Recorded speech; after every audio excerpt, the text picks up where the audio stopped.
हो भाउजू नमस्कार। नमस्कार बाबु, सन्चै हुनुहुन्छ? हजुर सन्चै छु।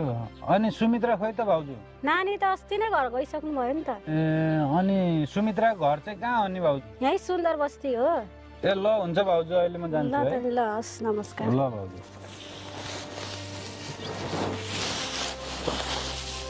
भाउजूले त यही गाउँ भन्नु भएको थियो। कहाँ होला त, कहाँ खोज्ने होला?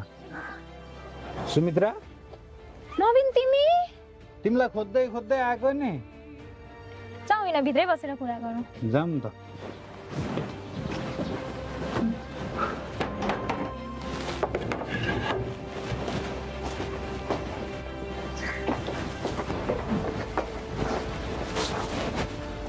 हेर न सुमित्रा, मैले त तिमीलाई बिर्सिनै सकिनँ। त्यो 1 महिनामा हामी घुमेको, खाएको, पिएको, रमाइलो गरेको यादहरूले सम्झना आएर भाउजूलाई सोधेर म त खोज्दै आएको। मैले पनि तिमीलाई कहाँ बिर्सन सकेको छु र? मलाई पनि झल्झलै याद आइरहन्छ। साथमा बुढो छ तर पनि मलाई तिम्रै याद आइरहन्छ, किन पो?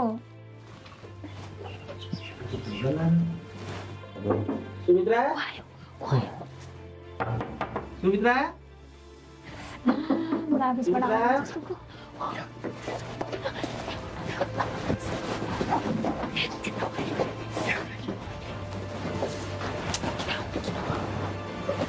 ढोका फल्न कति बेर लाग्यो भनेको के गरेर बस्या हो र तिमी? आए क्या आए, रोक्नु न। 1 घन्टा लाग्छ ढोका फल्न पनि। के गर्दै हो र भनेको?